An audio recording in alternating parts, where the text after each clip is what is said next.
If you want to make shorter work of big projects, it's just as important to pick the right power tool accessories as it is to use the right power tools. These tips can help you choose the right drill and driver bits for common home maintenance and repair projects. And for those not so common projects, we also have some innovative accessories that can help out. Some bits are made for a standard drill driver, and some are made for drilling or driving with an impact driver. An impact driver is like a drill driver, but with an added twist. There's an impact mechanism inside the tool that pounds it around. This extra turning force means it drives fasteners faster, and it's a smaller, lighter tool than a drill. That extra force also means you need bits made specifically for impact drivers. They look similar to standard drill bits, but impact drill bits are made with stronger materials and a stronger shank.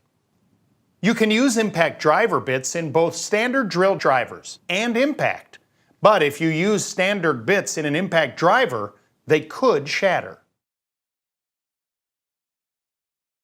Choosing the right drill bit depends on the size of the hole you need to make and what you're drilling into. In general, when you're drilling a pilot hole, you want the hole to be slightly smaller than the fastener. Otherwise, match the size of the bit according to the size of the fastener shank. For common household projects, a standard steel bit will do. High-speed steel bits are versatile, somewhat stronger, and will last longer. You can usually tell a bit that's made for wood by a more pointed tip that pokes into the surface to help keep you on center. And the grooves tend to be wider to channel wood shavings and dust up and out of the hole. For metal drilling, you'll usually see that the tip is a bit flatter. And this is where you want to have a material that's designed to stand up to the heat and friction without dulling quickly. Usually black oxide, cobalt, or titanium. Sometimes you can tell by the black, blue-gray, or gold coloring. Masonry bits may have a tip made of extra hardened material like carbide.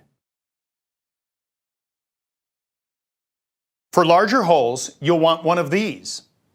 The prongs on a spade bit help make a hole with clean edges, like you might need to make for running conduit or wire through studs. A hole saw cuts larger, rougher holes, like you may need if you were cutting a new hole in a door for a new deadbolt or running plumbing pipes through wall studs. A Forstner bit is more of a specialty bit, but if you do any cabinetry work, they create very clean, precise holes like you may need for hinges.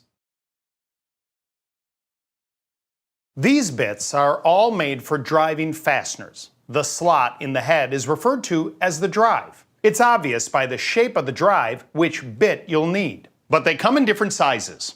You want to make sure you have the right size so the bit won't slip or bounce in the drive and strip the screw. Screws are numbered according to the width of the shank in millimeters, and you can match the bit to it if you keep them organized or labeled. If not, you can eyeball it. The fastener head should cover the bit at least halfway up. Here are a few specialized drill and driver bits that may be helpful to have in your toolkit. A right angle attachment helps you get in tight corners or around edges. It's useful if you're assembling something like a crib. A screw extractor grinds into a stripped screw to create enough of a slot so you can switch the tip and back it out. A countersink bit will clear room for the fastener head, instead of crushing the surface as it drives the screw.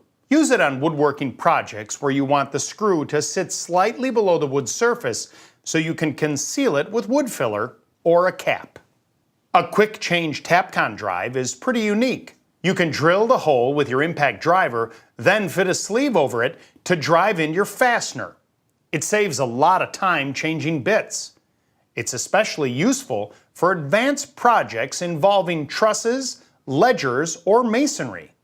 For the tips, advice, and tools you need, visit your neighborhood Ace. Ace is the place with the helpful hardware, folks.